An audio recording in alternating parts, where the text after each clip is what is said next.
the name of the Holy Trinity, one God. Amen. Let us imagine for just a moment that we are agrarian day laborers in Jesus' time. Just stretch out the counter. Just go with me for a minute. Our family's subsistence depends on our ability to hustle in an unpredictable labor market. So what do? Well, hard-working humans that we are, we get up before dawn. We make the trek into the marketplace, and we make sure that we are first in line when those landowners arrive to pick that first batch of laborers for the day. We don't want to miss even a fraction of a potential billable hour, because every minute on the clock translates into food for our families. And in return, we expect the world to work as it always does. We expect to be paid the rate we agreed upon at the time of hiring. Fair is fair, right? Now imagine with me again. But this time, imagine you are a widower with 5 kids under 5. Your wife died last winter during the famine, and so taking care of your family has turned into a nightmare. The daycare situation in the early 1st century is eerily similar to that today. There's not enough, it's expensive, it's hard to find. And by the time you get those kids sorted out wherever they're going, and yourself out the door, the sun has risen long ago, and you're several hours late. Oh, and you also broke your foot, so it takes you an hour to walk into town, and your likelihood of finding work today is slim to none. But you know what? Those 5 kids still have to eat, so there's nothing to do but try. Oh, but good news. A landowner arrives in the marketplace just minutes after you do, and he's hiring. You get the idea. The assumptions that we bring to this story and stories like it are manifold. Our gut assumption is to think that these early bird laborers are virtuous and hardworking, and the latecomers are what? Lazy. This is one of those Bible stories that doesn't need a lot of translation to resonate in our time and day, because the central theme, the theme of fairness, tugs at our hearts across boundaries of time and place. Now, fairness seems to be hardwired into our brains. In fact, there are many studies that show that evolutionarily, fairness actually precedes humanity. There's a fascinating study done on capuchin monkeys that reveals that even these so-called lesser primates can perceive when they are being treated unfairly. And when that happens, they lose their minds in response.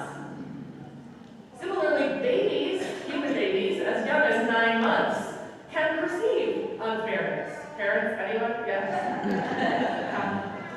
And take it from a toddler mom who have never seen a temper tantrum until you dealt with a child who got a smaller piece of birthday cake than the kid next to them. Yes, the concept of fairness is baked into the human condition. So the question the landowner asks at the end of this parable is laughably obvious, right? Are you generous because I'm envious? Yes, of course I am. How could we possibly not be? Our brains are wired for survival. And we're not very good at differentiating scarcity that is genuinely life-threatening from scarcity that piques our envy. Our brains react the same way. The moral of this parable is not hard to perceive. The first laborers get their previously agreed upon wage, so what do they have to complain about?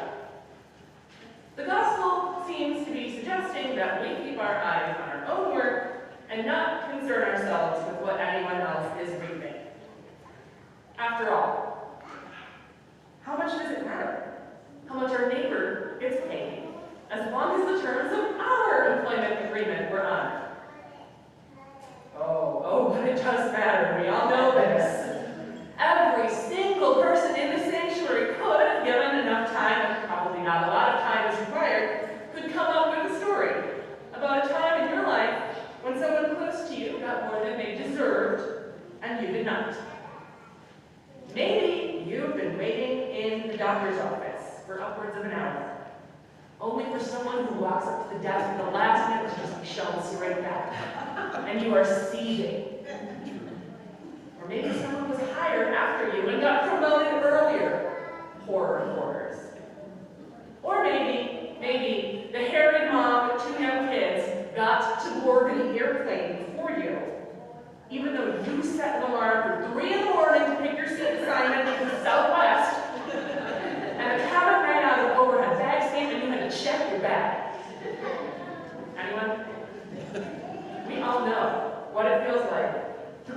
about something being unfair, and to stew in the certainty that we are deserving and we have been wronged. Here's the thing. God doesn't care about fairness, and it makes us crazy. What this parable suggests is that the reign of God is not a capitalistic society. It's not a place where we can get ahead by hard work, or where we are rewarded for being first in line. God's reign is governed by justice, not fairness. And it turns out those are two different things. Many biblical scholars refer to this divine reign as the upside-down kingdom, where the last are first and the first are last. And it's not necessarily good news for most of us in the room, who are accustomed to being in, shall we say, the first half of the line when it comes to the game of life. But in the reign of God, everyone gets what they need. Everyone is liberated from the assumptions that are foisted upon them by a harsh and judgmental society, and everyone is seen as a complete, beloved human being regardless of when they show up in line. Because it is only when we begin to behold each other's humanity, to dare to see each other as God sees us, that our critical assumptions begin to melt away. Now, I invented fictional backstories for the laborers in today's gospel because when we begin to see past the labels we impose on each other, we can begin to have compassion. The late-coming laborers are not just lazy, they have lives that are complicated. Just like the early arrivals, they too are human beings who are doing everything in their power to feed their families and survive another day in a punishing world. There is nothing I can tell you from this pulpit that will make this story more palatable or more comfortable to us at the end of the day. It is designed to make us uncomfortable because no human being is exempt from the tendency to judge and assume.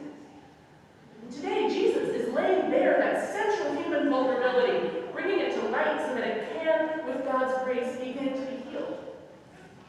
Perhaps the first step is as simple as noticing when that voice of our own inner toddler cries out, "It's not fair."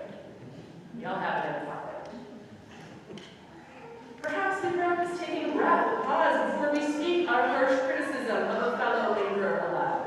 Perhaps we openly acknowledge in our prayer that, yes, we are envious because God is generous, and we invite God into that discomfort. Because fair or not, God is with us in the mess and beauty that is life. And God's ridiculous, unfair generosity is deep and wide enough to carry us just a little bit further along the path to the upside-down kingdom that is constantly being born in our midst. Amen.